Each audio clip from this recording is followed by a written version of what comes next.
So every state has their own kind of rules for what needs to happen before you can be presumed legally dead. But essentially, a person who is believed to be dead, despite a lack of direct proof, can be presumed legally dead. So not having proof would mean like their body was never found. But the circumstances surrounding the person's death or disappearance is overwhelmingly in support of the belief that the person is dead. Like the example would be like an airplane crash.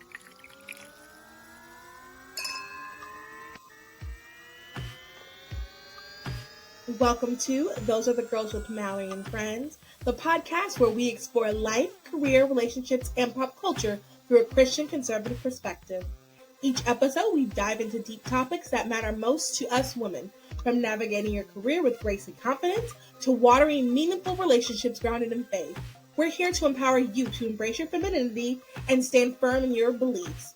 We'll also tackle the latest in pop culture, discussing how they align or clash with our values. Let's uncover the truth and encourage each other to live boldly and authentically. So whether you're at home or on your commute, get ready for some fabulous conversations. Grab your teacup, pour yourself some tea. Come on, girlies, we're changing culture. The views expressed on this podcast are our own and do not reflect our employers. Enjoy. Hello, everyone. You're listening to Those Are the Girls with Mallory and Friends. I'm Mallory. And I'm Abby. And we are changing culture and bringing back traditional values. Hello, everybody. Abby is back again. We have another true crime episode. Just a reminder, we want to do these episodes because there's a market people have asked us to do these episodes, to talk about awareness of these different cases, and then not to add a bunch, you guys have listened to other true crime shows. You guys know how they get. And B, we do want to bring awareness to a lot of these cases. And today we're actually going to do someone who is missing. And I think and this is a case that you guys voted for, actually, if you wanted to do this one or another one first. You guys said you wanted to learn about this person first and see what we can do to help and all that other stuff. So yeah, let's just get into it. Let's get into it. Take it away. So, for my law fact for this episode, I wanted to talk about the presumption of death. Ooh. Because the person that we're talking about today was legally presumed dead. This is state law, so every state has their own kind of rules for what needs to happen before you can be presumed legally dead. But essentially, a person who is believed to be dead, despite a lack of direct proof, can be presumed legally dead. So not having proof would mean like their body was never found. But the circumstances surrounding the person's death or disappearance is overwhelmingly in support of the belief that the person is dead. Like the example would be like an airplane crash. Like if there's a crash and a body's never found and like, let's say a month has passed, then like, you can kind of connect the dots. You can make an assumption. So the person has to be missing for a statutorily set period of time, which varies from state to state, but most commonly is 7 years. The presumption then becomes a certainty if they're still missing after their probable lifespan. So the example I would give is like Amelia Earhart. She went missing so long ago and nobody found her that there's no way she would still be alive right now. She would have died by natural causes even if she wasn't dead. So it's essentially certain that she's dead. This requires a court order and it can start legal proceedings like estate administration or probate. So that's my law fact for today. Okay, thank you. And I think we hear about this a lot with many missing cases, especially the popular ones, because we really hear about the popular ones. But yeah, even with like Natalie Holloway, I remember they did that. Her mom didn't really want to, and just a bunch of others. So that's very interesting. And I didn't know very family disclosure too. I think if the investigation's not going anywhere and it's been several years, I think that getting a legal presumption of death can kind of help them come to terms with the fact that they're probably not going to see their loved one again. Yeah. I wonder, this is really off tangent, but I'm just thinking, I wonder what happens if, like, someone is presumed dead and then they come back. Because another reason I've had people presumed dead, especially for, like, in a plane crash, for example, is so you can get, this sounds terrible, but, like, the life insurance. And let's say it's, like, a mom who doesn't work and her husband, I'm just use that example, because it just sounds awful. But I wonder what happens if, like, I don't know how often this happens, but, let's say he's actually on an island and he comes back. Like, I wonder, what... have It's this not thing. impossible. I don't Yeah. know exactly how they would undo that. They would probably just have to vacate the court order or something. Yeah. But it is interesting to think about. I don't think because the way that these statutes are written, you have to be like essentially certain that someone is dead. Like, Yeah. Okay. so I don't think that probably happens a lot. But again, it is not impossible. Yeah, So and anything's possible, I guess. Okay, so we're going to be talking about Jodi Huisentruit.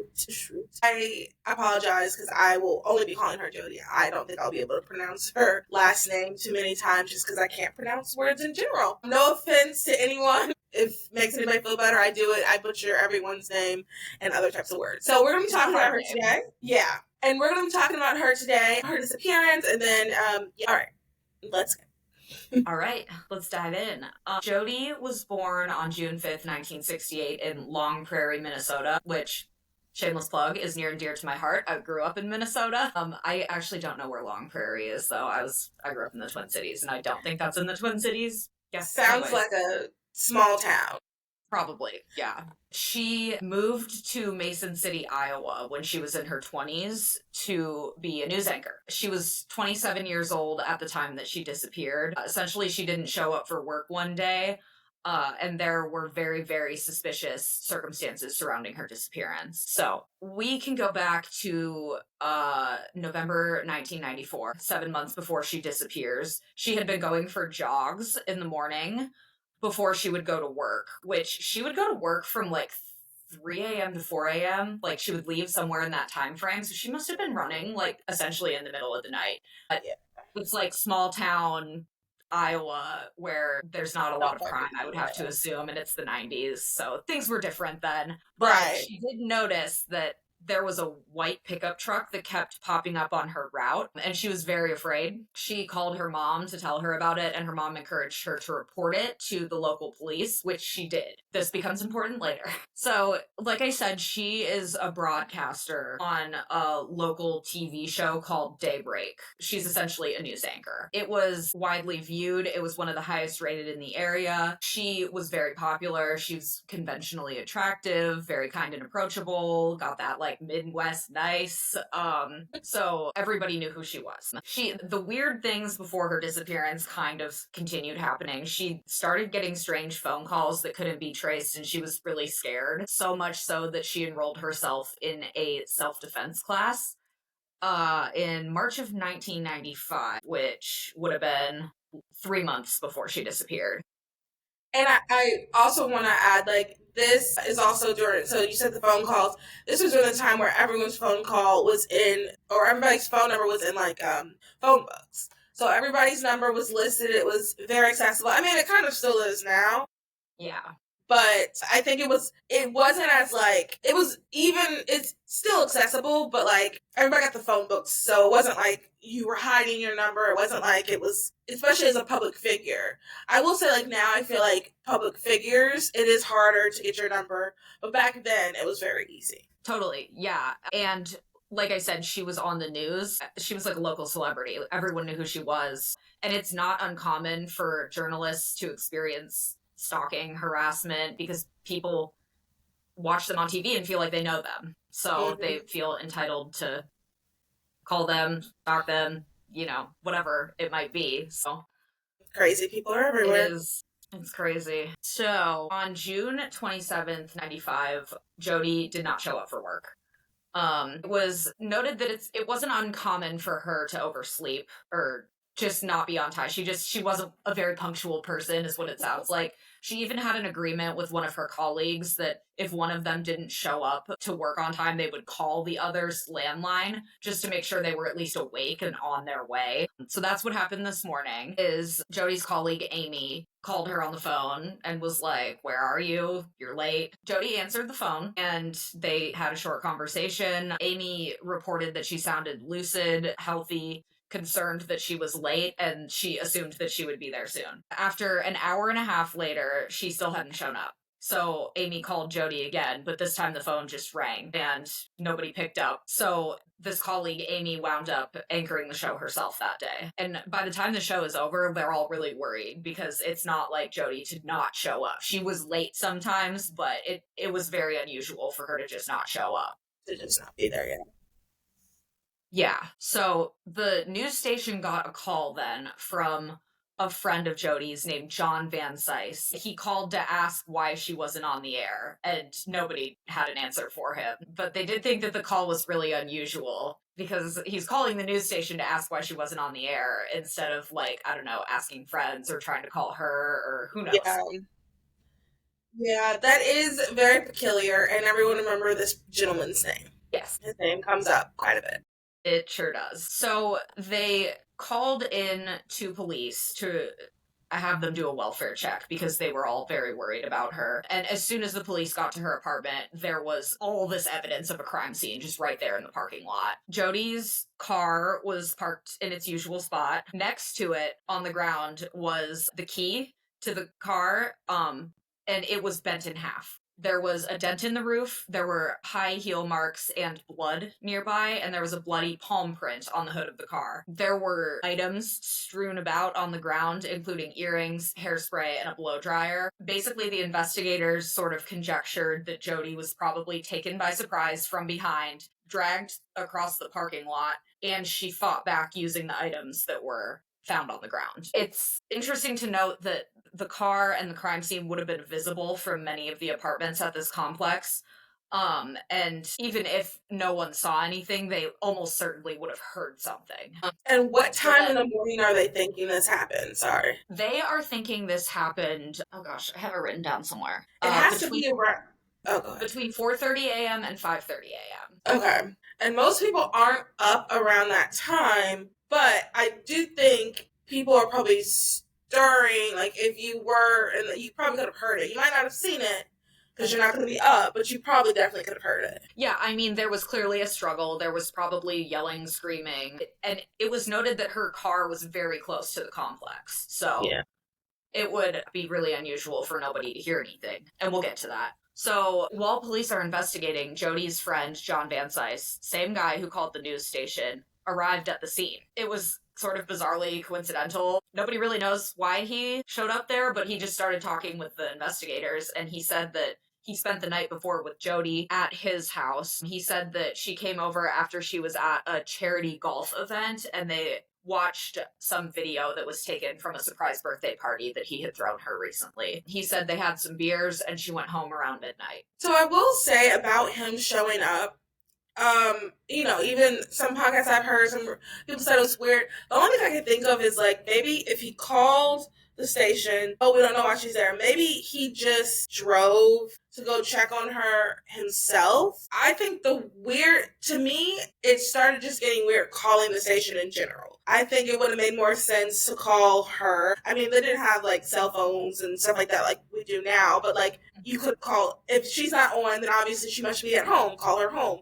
But it never said if he called her home or anything like that. I think, like, it just started off being weird, him calling the station, and then, like, everything from that moment on just was, like, suspicious. Yeah, and it gets weirder as we get into more of the details. Yeah. I think, honestly, one of the weirdest things is that when he was talking to police, they said that he was very, like, not coherent, and he could have been in shock. His friend is, you know, missing and under super suspicious circumstances, but he talked about Jodie in the past tense, and he said to police that he was the last person to see Jodie alive. And that's sus. Like, that's very suspicious.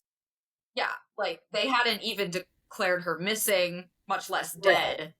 Right, right. It's weird that he would say something like that. Yeah. So John left, and the investigators searched Jodie's apartment. There's dishes that aren't clean, beer cans in the sink, which, like, none of this is really unusual for somebody in their 20s who lives by themselves. Right. But the weird thing is that her bed was fully made, and in the bathroom, the toilet seat was up. So, I mean, you know, there's some theories about what might have happened. She, like I said, she was at that charity golf event the night before, and it seems like it was kind of like a party event where everyone's drinking heavily, and she may have spent the night on the bathroom floor if she, you know, had too much to drink.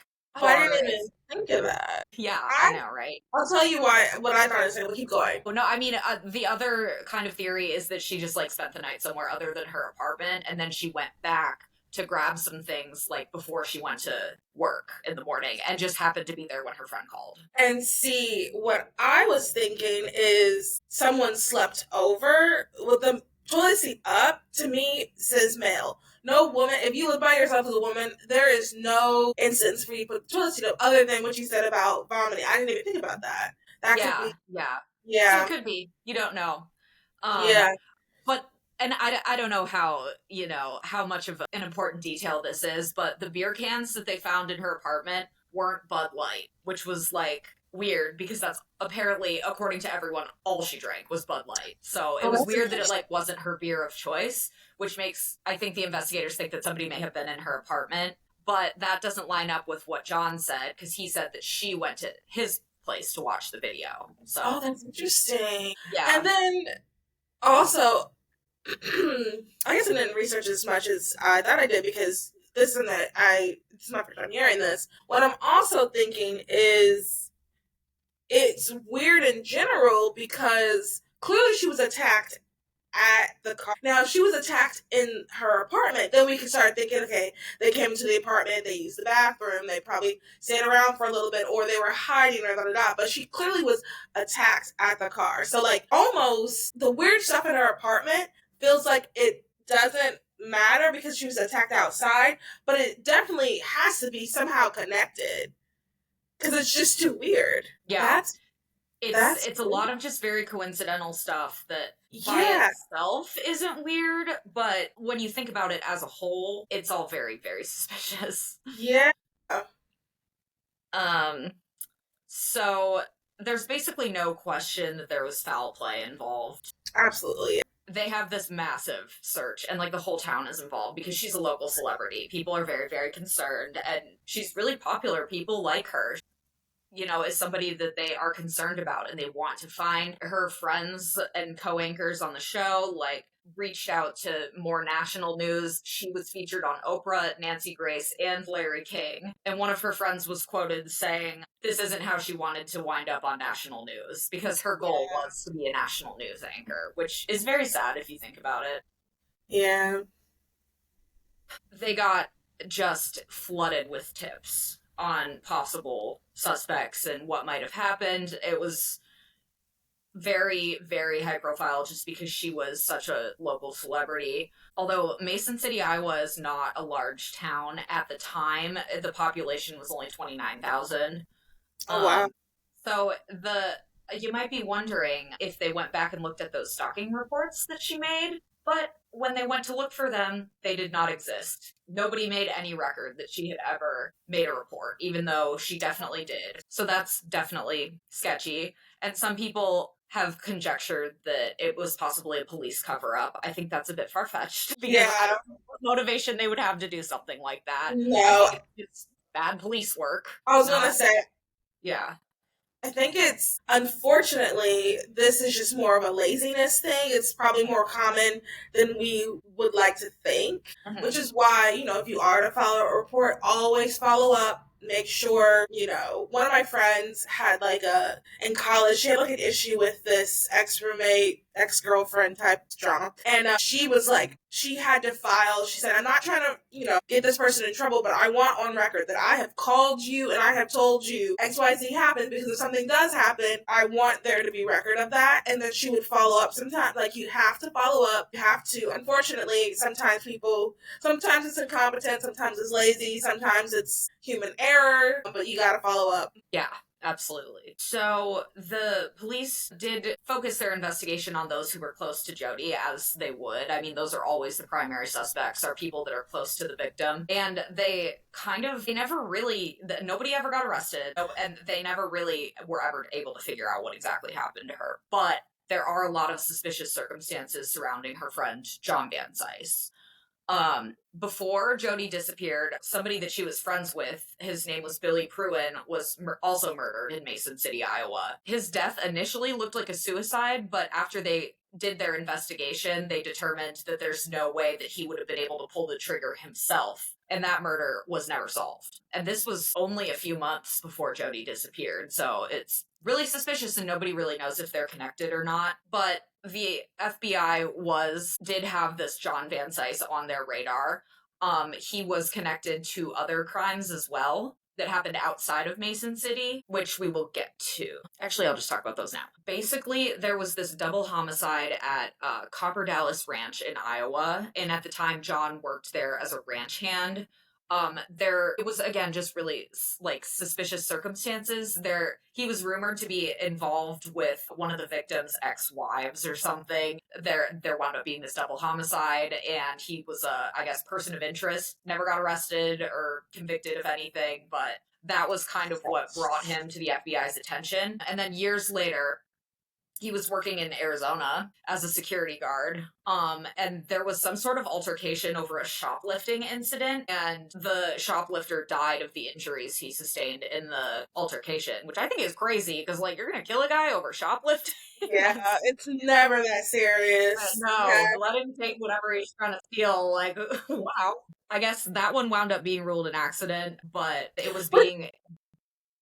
it was an accident, but... That's possible. Yeah. Somebody dying as a result of shoplifting is crazy. Yeah, they didn't get him for at least, like, manslaughter or something. Yeah. But, yeah, so he was on the FBI's radar from those incidents, and then there were the 2 incidents in Mason City, Iowa, with Billy Pruin and Jodi Huisentruit. I probably just totally butchered her name, so sorry.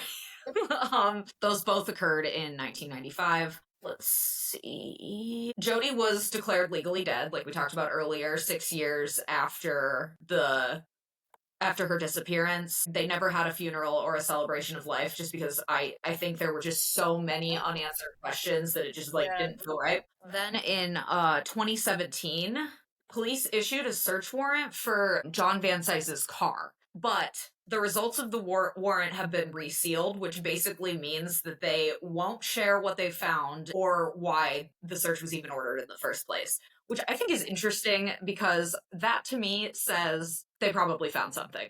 That at least contributes to the investigation, because I think that in a situation like that, the only reason they wouldn't want to release those results is if it would negatively impact an investigation. Yes, 100%. Because I'm also thinking about Aisha Degree. I mean, we knew about the car, like, when they were taking the car, like, we kind of knew the results, like, and, you know, that case is moving along. So, yeah, that is very... So, yeah, this gentleman is very much guilty. Allegedly. Allegedly. I mean, I'm just saying the facts. We're just reporting the facts. I have no money, don't sue me. I am not accusing this man of anything. I am just pointing out. Yeah. Like many others have as well. We're not the only ones. Yeah. No, but seriously, this is very, I mean, the fact that they won't tell us, I mean, that kind of tells us something. I don't know what, it doesn't tell us specifics, but it gives us a general sense of what's going on. Yeah. Okay, I mean, he was never arrested or charged with anything.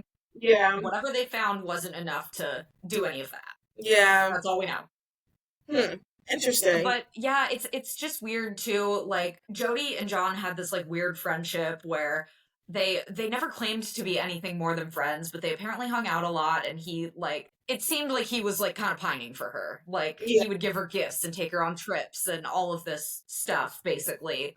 And he named his boat after her, right? Relationship. What was that? Did he name his boat after her? He did. He named his boat after her. Yeah, stuff like that. Yeah, I don't have any friends that would name a boat after me, but me neither, off, buddy. Yikes! Especially if she's not returning it, which, you know, could. Yeah. Yep. He also threw that birthday party for her, and apparently it was like pretty extravagant. He spent a lot of money on it, and I don't know, it was just like, it seems like he had this like kind of weird possessiveness over her, and I mean, that itself doesn't make him a murderer, but combined with everything else, it's weird. Yeah, for sure. Yeah, everything. It's just making me think, because another podcast I listened to, there's a Find Jodi podcast. I didn't finish it. It's like, I think it's still like going, and I think it started in 2020, which is so crazy because it just feels like there's not a lot of stuff. But these are like investigative reporters, and the lady, let me see, one of the ladies asked, it's like 6 people, I think, and the lady they asked her, who do you think it is? And the lady, like the main lady, was like, oh, she thinks it's going to be someone that we haven't looked at. But like, to me, it sounds allegedly, it sounds like there is someone who could possibly be the person. Allegedly. Mm-hmm. Yeah. And from the podcast that I listened to, it seems a little unclear whether police really honed in on this guy or if they kind of just uncovered all this stuff and were like, oh, that's weird. I'm sure he was definitely a person of interest in the investigation, but it seemed to me like, I don't know, they just kind of found all this stuff and were like, huh, all of this is weird, but it's not enough to arrest him for murder. Yeah. Okay, sorry. I was counting how many episodes. There's like 26 episodes, which is so crazy because once again, I just feel like there's very little like actual facts of what we know. And I really quickly want to say about that. So that's another thing too. Like, I don't necessarily believe in coincidence in like the broad sense of the word, but I do believe a bunch of random things can happen that like he really could just have all these like random things and just be unlucky. Like, I do believe that as well though. Like, I believe there's no such thing as coincidence, but also like maybe you're just unlucky. And I do think it's almost been 30 years. Next year will be 30. Yeah, no, this year's 30 This year it's 30. Yeah, because it was this 95. Year, yeah, and they still, like he hasn't been arrested. So clearly something, if they wanted to, they would. No, I guess.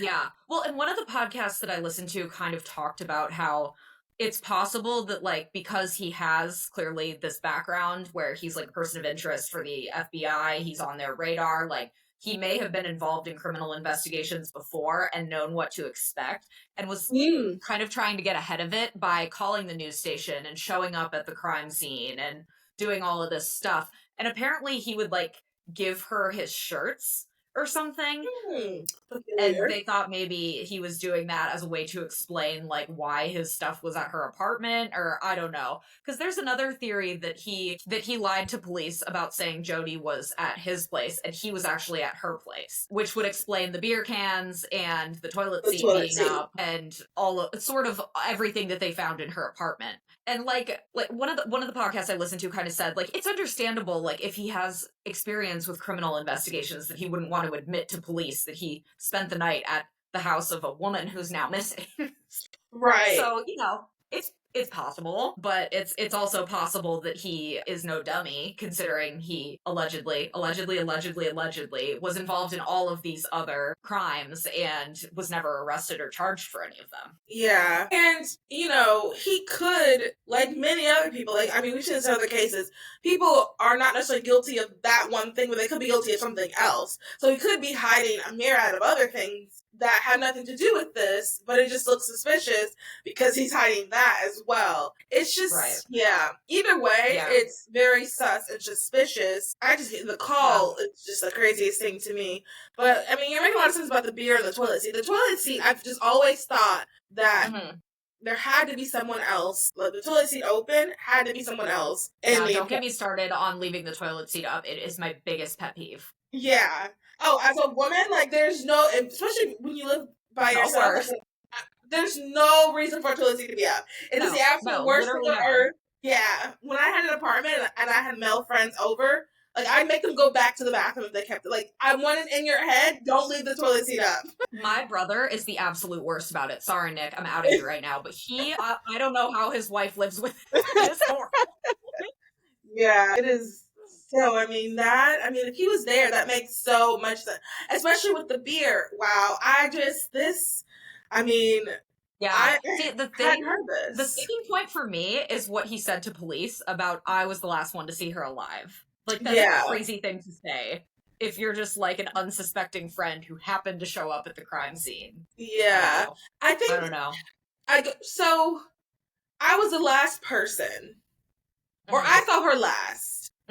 Versus I was the last person to see her alive. I can see someone saying, I saw her last. Okay, let me tell you what I saw her last doing. Maybe that can help you with da-da-da. Or like, I was just with her. I may have been the last person to see her before all of this. Or I don't know. Yeah. It's even been less suspicious. Yeah, but How would he know? How would he know? Like, whether she interacted with anyone even after he saw her allegedly last at midnight when she left his house. I don't know. That it's just Yeah. really weird to me. And then it's also, I will say this though, now, talking it through, why offer that information in general? I guess because, like, it was going to be found out either way.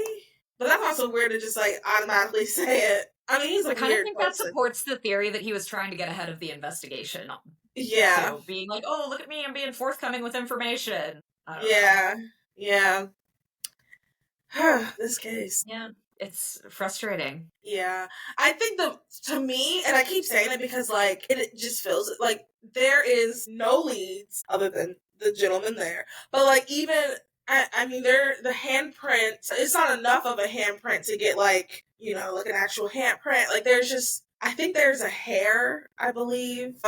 Yeah. And they can test. But, a hair on the car could just, I mean, she could have given someone a ride the night before. It doesn't really tell you anything. Right. That's not a smoking gun. It just disappeared like that. Like, no rhyme, no reason. There has not been any communication, and there hasn't been, like, new evidence. Because back to Aisha, like, at least, a couple months later, they found her book bag. Okay, then a couple months later, this. And then now, last year, this has been my obsession for those that do not know. Last year, because it happened in North Carolina. They found, like, the car. So it's just all this, at least there's, like, but, like, with, Jodie, there hasn't been anything like that. Which and also, I think it's so unique because there's clearly a struggle. There's clearly foul play involved. They left behind this crazy crime scene and they never found anything.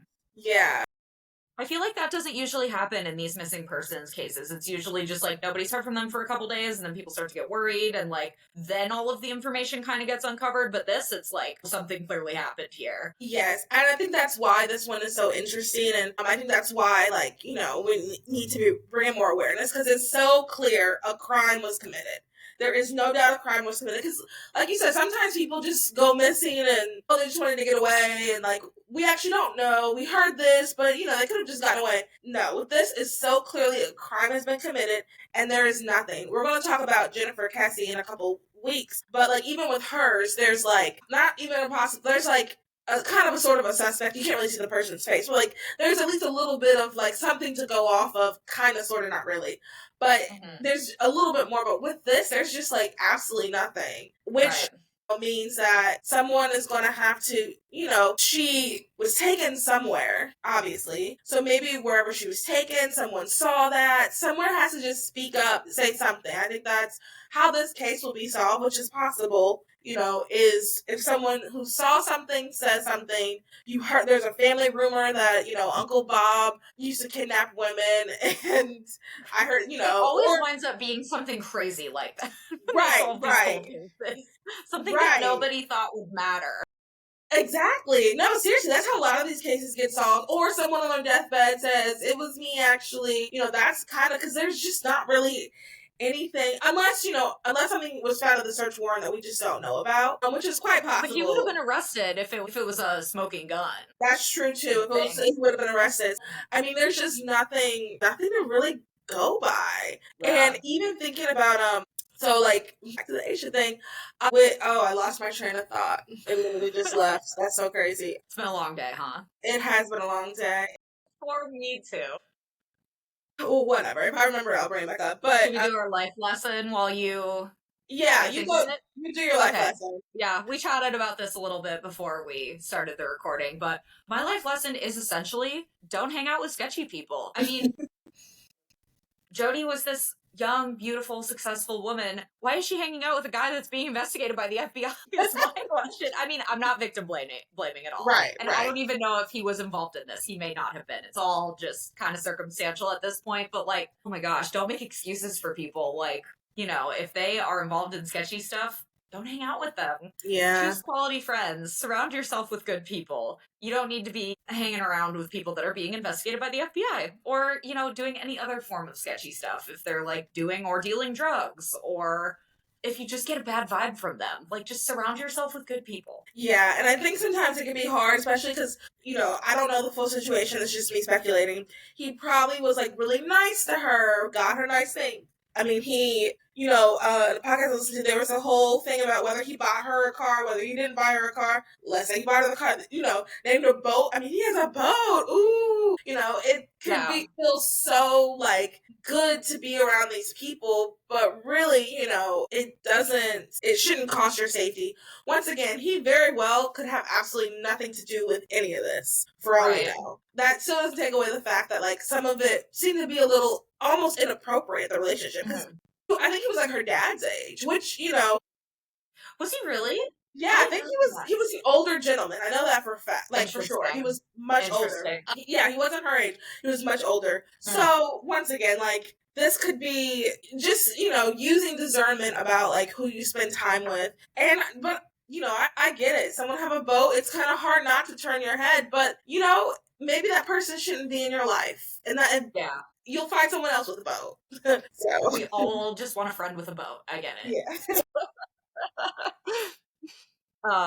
And in fairness, I mean, this thought kind of just came to me. Maybe she didn't know he was being investigated by the FBI. I doubt that's information he's just, like, forthcoming about. So, Fair. Maybe I'm being too harsh, but he just comes off kind of sketchy, so I get it. Like, allegedly, all this is allegedly. All allegedly. Yeah. I guess, like, closing thoughts, there just needs to be someone who has seen something. Because, like I said, like, she was taken somewhere. Now, she could very well watching the new season of You, and he takes the person straight to the cage, and there's no bones about it. It could be something like that, or it could be something like, he takes her to his house, and he has a family, and the family saw something, but they're not sure what they saw. And what day was this, Abby? It was to the date. The date she went missing? Yeah. And while you do that, I'm going to look up her... I should have looked this up earlier. I have it written down. How she June looked. 27th, 1995. Yeah, so if you saw something that day that you thought was, or like someone's acting funny or something like that. I mean, I don't know who listens to this, but if you're in Mason City, Iowa, and you were there on June 27th, 1995, dig deep in your memory. Yeah, and say something. Let me describe her. She was white, blonde hair. I guess that's all you really need to know. I don't see like a chin-length haircut, right? Yeah, like a little bit, not like a bob, but like a little bit further down than a bob. Let's see. Oh, there was just an article about her 3 days ago. Wow. Story's still very much alive, though. Yeah. Which is good, because at the end of the day, she needs to be found, because especially for her family to get closure, because I just can't imagine, like, your loved one is missing and there's like no closure. Like, that's the part that's just like, at the very least. And you know what? This is how crazy this story is. For all we know, she also could be alive. She could be in someone's basement. Like, God forbid, but like, I sincerely hope not. Yeah, I hope not. I'm just saying, but like, we stuff the same thing with Amanda Berry and I know, yeah, I mean, like, crazy stuff like that has happened. Yeah, we really don't know. So, I hope not, but I'm just saying, like, that it's impossible. So, either way, just somebody, if you saw something, say something. The Iowa City Police know. Yeah. Mason City. Yep, Mason City. In Iowa. Yes. Mason City Police know in Iowa. Okay, I guess that's it for me. Do you have anything else you want to add? Well, thank you guys so much for listening to this episode and learning a little bit more about Jodi Huisentruit. And like we said, let someone know if you saw something, and then I guess also spread this around, make people more aware. That's really how these cases get solved, is people become aware of them, essentially. If you enjoyed this episode and you learned something and you thought this was beneficial, please leave us a rating. A 5-star review specifically would be best. Interact on YouTube and Spotify, and I believe that is it. Have a good day, night, evening, however, wherever you're listening. Bye. Thanks for having me back. Bye.